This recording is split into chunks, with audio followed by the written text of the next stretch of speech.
Now, ladies and gentlemen, we have the sweep icon, Rubaru Inspire.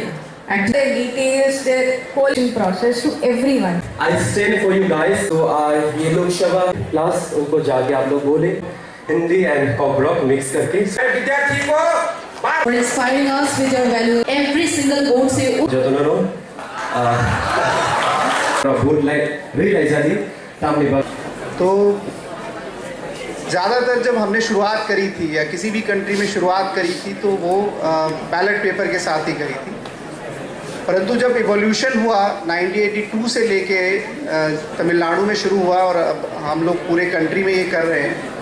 EVM में ऐसी कोई खराबी नहीं है और ये डिपेंड करता है कि किस तरह के मैकेनिज़्म से वो स्टेट के लोगों को सेटिस्फाई किया जा सकता है। आपने कहा कि अमेरिका में क्यों अभी भी बैलेट पेपर यूज़ होता है और क्यों हमारी कंट्री में ईवीएम यूज़ होता है। इसके 2-3 इम्पॉर्टेंट रीज़न है। एक तो जो हमारा इलेक्टोरल स्ट्रेंथ है वो अमेरिका से लगभग 4 टाइम्स है, और दूसरा क्या है कि जो रिसोर्सेज यूटिलाइजेशन है, क्योंकि इंडिया एक रिसोर्स कंस्ट्रेंट स्टेट्स है, तो अगर आप इस पूरे प्रोसेस को देखें तो कई रिसोर्सेज जब हम लोग बैलेट पेपर यूज़ करते हैं तो बहुत ज़्यादा यूज़ होते हैं।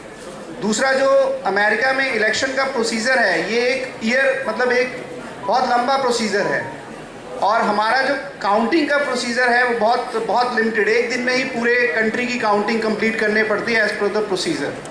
तो बहुत सारी चीज़ों को लेके यही डिसाइड किया गया।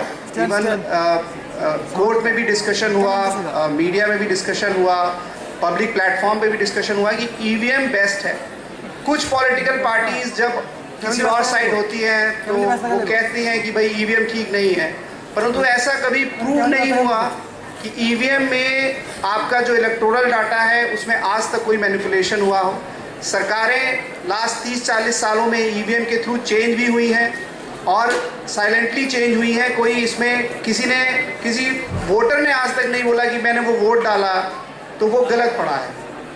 तो ये जो भ्रांतियाँ हैं, ये जो गलतफहमियाँ हैं, ये एक्चुअली लिमिटेड है। आम जनता को जो वोट वो डालता है उसी हिसाब से रिजल्ट आता है, और ये हम देख भी रहे हैं, ये हम परसीव भी कर रहे हैं। और ईवीएम से ज़्यादा जो मैकेनिज़्म है ईवीएम में वोट डालने का, वो बहुत ट्रांसपेरेंट है, वो बहुत फुल प्रूफ है, इसमें कोई डाउट नहीं है। मैं आपसे निवेदन करूंगा, आप में से अगर कोई इस प्रोसीजर को पूरा समझना चाहे तो आप डीएम ऑफिस आके समझ सकता है कि ईवीएम इज़ नॉन मैनिपुलेटिव, उसमें कुछ नहीं हो सकता है। और ईवीएम को जो सिक्योर करने का मैकेनिज़्म है वो भी नॉन मैनिपुलेटिव है, वो भी एक पूरा सिक्योर सिस्टम है। तो ईवीएम या बैलेट पेपर दोनों में कोई ख़ास फ़र्क नहीं है।